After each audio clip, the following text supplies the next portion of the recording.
What's up, guys, and welcome back to my reading journey. Hope you're all doing absolutely fine. And today, as usual, we're gonna continue with the book by Seneca on the firmness of the wise man. It's gonna be the 18th chapter, so let's get started. Gaius Caesar, among the other vices with which he overflowed, was possessed by a strange insolent passion for making everyone with some note of ridicule, he himself being the most tempting subject for derision. So ugly was the paleness which proved him mad, so savage the glare of the eyes which lurked under his old woman's brow, so hard as his misshapen head, bald and dotted about a few cherished hairs. Besides, the neck set thick with bristles. His thin legs, his monstrous feet, it would be endless were I to mention all the insults which he heaped upon his parents and ancestors and people of every class of life. He will mention those which brought him to ruin. And a special friend of his was Asiaticus Valerius, a proud-spirited man and one hardly likely to put up with another's insults quietly. A drinking bout, that is, a public assembly, Gaius, at the top of his voice, reproached this man with the way his wife behaved in bed. Good gods, that a man should hear that the emperor knew this, and that he, the emperor, should describe his adultery and his disappointment to the lady's husband. I do not say it to a man of consular rank and his own friend. Chiera.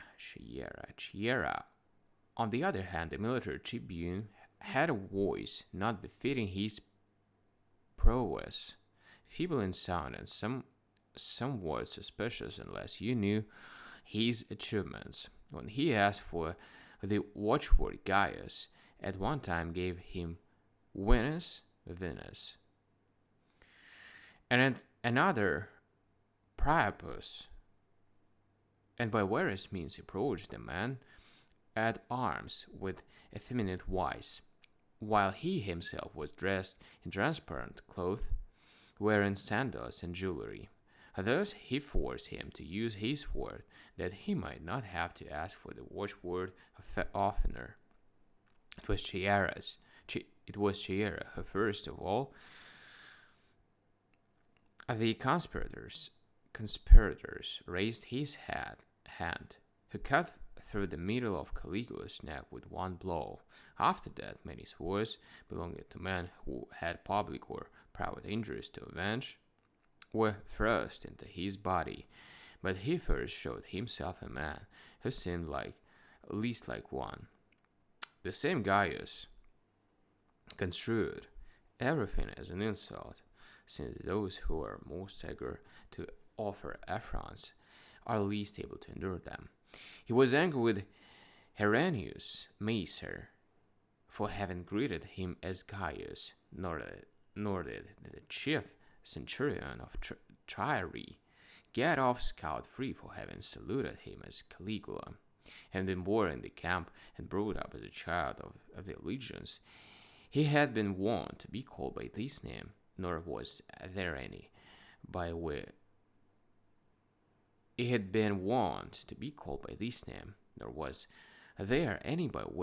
which he was better known to the troops, but by this time he held Caligula to be a reproach and a dishonor. Let wounded spirits then console themselves with this reflection, that even though our easy temper may be neglected to revenge itself, nevertheless that there will be someone who will punish the impertinent, proud, and insulting man, for these are vices which he never confines to one victim or one single offensive act. Let us look at the examples of those men whose endurance we admire, as, for instance, that of Socrates, who took in good part the published and acted jibes of the comedians upon himself, and laughed no less than he did when he was drenched with dirty water by his wife Zan Zanti, Xanthip, Xanth, Xanthip. Antisthenes was reproached with his mother being a barbarian and a Thracian. He answered that the mother of the gods, too, came from Mount Ida. Right, guys. We're done with this chapter, and as usual, we're going to continue tomorrow in the next one. So thank you for joining today on this reading session, and see you tomorrow. Bye.